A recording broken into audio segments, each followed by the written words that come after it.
French Tech. Et c'est l'heure tant attendue de la French Tech. Il est 6h43 et notre invité c'est Avidan Koubi, le président et cofondateur de Manga. Bonjour. Bonjour Christophe. J'ai un problème avec mon syndic. Est-ce que vous pouvez m'aider? Est-ce que vous pouvez l'aider? Alors bien sûr qu'on peut d'abord vous aider avec plaisir Christophe. L'idée de Manga, c'est justement d'accompagner en premier lieu les occupants, les locataires ou les propriétaires occupants des lots gérés par nos clients, que sont les professionnels de l'immobilier, dans le traitement de tout type de requêtes techniques. Donc bien sûr qu'on peut vous accompagner et bien sûr qu'on peut alléger la charge du travail de votre syndic qui est colossale. Comment vous allez faire? D'abord on met à disposition une interface, une solution qui est déployée sur trois outils. Le premier, c'est une application occupant qui est destinée donc aux occupants des parcs gérés, qui leur permet de générer la requête en instantané et de suivre l'état d'avancement de cette requête pour ne pas avoir à relancer. Il y a un dashboard pour les professionnels de l'immobilier, un panneau de contrôle qui leur permet d'arbitrer les requêtes entrantes, de générer leur propre mission et surtout de pouvoir garder une traçabilité complète à l'échelle du portefeuille et mission par mission de ce qui a été effectué. Et en dernier lieu, on met à disposition notre réseau sélectionné, régulièrement audité d'artisans partenaires et de professionnels du BTP partout en France pour leur permettre à un instant T, en fonction du corps d'état visé et de la zone d'intervention, de récupérer la requête et de la traiter avec infiniment plus de réactivité. Mais ça n'existait pas, c'est-à-dire qu'un syndic aujourd'hui, ou quand vous avez lancé la boîte en 2020, c'était encore des appels entrants, des fichiers Excel, aucun tableau de bord, aucune vision globale sur l'ensemble de l'immobilier qu'ils avaient. Alors, il y a de très bons outils qui existent aujourd'hui et qui sont déployés sur le métier et qui permettent de générer des requêtes qui sont des outils de ticketing, ce qu'on appelle de ticketing. Le souci, c'est que souvent, ça ne permet pas le niveau de décharge opérationnelle qu'une prise en charge jusqu'au bout de la chaîne de valeur pourrait permettre. Et c'est ce qu'on propose chez Manga. C'est non seulement une interface claire, facile d'utilisation pour toutes les parties prenantes de la chaîne de valeur, mais également cette marketplace d'artisans qui permet d'avoir une réactivité immédiate et une prise en charge qui soit au plus proche des attentes de nos clients. Anthony Morel. Quand vous parlez de marketplace, justement, c'est quoi? C'est un côté, une sorte d'Uber géant, c'est-à-dire qu'en gros, vous allez proposer quand il y a un problème à tous les artisans concernés, et c'est quoi? Celui qui a la meilleure notation qui va obtenir le contrat? Comment est-ce que ça se passe concrètement? C'est ça. Alors, c'est d'abord calculé en fonction de la zone d'intervention de nos artisans et de nos professionnels du BTP partenaires, et ensuite du corps d'état visé. En fonction de ça, vous avez aussi le ranking, donc la note de chacun de ces intervenants qui rentre en ligne de compte dans la sélection du prestataire, et c'est le premier, effectivement un peu à la Uber, merci de nous comparer à eux, qui va pouvoir justement se rendre sur site. Alors chez Manga, vous venez de lever 2 millions d'euros, vous l'annoncez ce matin, vous faites partie quand même du Sifted du Financial Times, vous êtes dans les 100 entreprises dans lesquelles il fait bon investir de challenge. Voilà, vous êtes une French Tech qui monte, et là vous levez 2 millions, bravo. J'ai vu qu'il y a quelques semaines que vous cherchiez 1,5 million, finalement vous avez trouvé 2 millions. C'est quoi les next steps de votre entreprise ?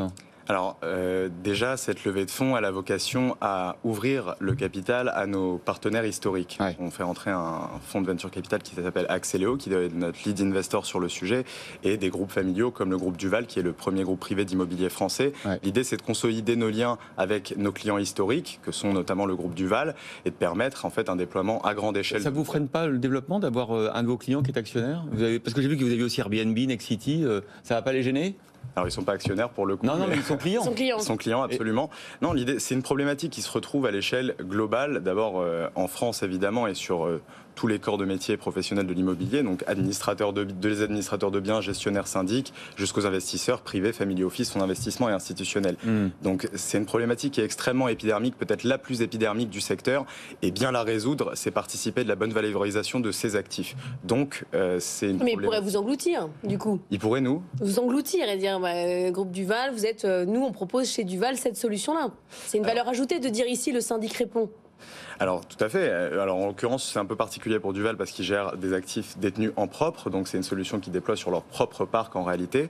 Mais à l'échelle de nos clients en général, l'idée, c'est de travailler avec le plus de transparence possible et d'apporter un niveau de service et de réactivité qui soit optimal. Donc, ça participe du bon service qu'ils peuvent fournir à leurs clients. Pour être très concret, vous avez Airbnb comme client. Je ne savais pas que Airbnb avait besoin de services de syndic d'immeubles. En quoi vous les aidez? Alors, en l'occurrence, c'est le service de location longue durée et courte durée de Airbnb qui utilisent nos services pour notamment les petits travaux de dépannage du quotidien, mais aussi les remises en état lorsqu'il y a eu quelques dégâts qui ont été effectués. Donc, nous, on travaille sur des sujets qui vont du dépannage de la maintenance aux grosses œuvres sur tout corps d'état et sur toute la France. Donc, ça nous permet en fait d'avoir cette flexibilité pour intervenir sur à peu près tous les sujets liés à la gestion technique. Si on se met du point de vue de l'investisseur locatif, c'est quoi la plus-value? Vous disiez plateforme pour la mise en relation, c'est une chose, mais ce qui manque en général quand on a un problème et qu'on est investisseur locatif, c'est le contact direct. C'est-à-dire, je veux pouvoir parler à quelqu'un en direct.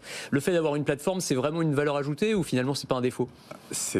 Merci de souligner ce point parce que c'est justement autour de ce sujet qu'on a construit Monga. L'immobilier, c'est un sujet qui est éminemment intuitu personnel. Il y a du lien humain qui est inhérent à la profession et il faut avoir touché à l'immobilier pour le savoir. Et donc chez Monga, on a effectivement notre interface qui est le socle de notre proposition de valeur, mais également, parce qu'on sait qu'on ne peut pas s'en détacher, un service client AAA qui est à disposition de nos clients, mais également des occupants pour pouvoir répondre à leurs problématiques à n'importe quel moment. Et avec certains clients, on travaille même 24 heures sur 24, 7 jours sur 7. Donc il y a possibilité d'avoir un humain?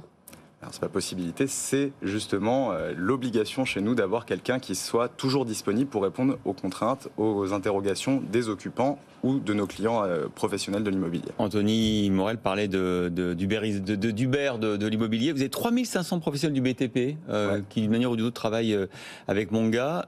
500 000 lots gérés en France. En France, bientôt ailleurs ou pas ?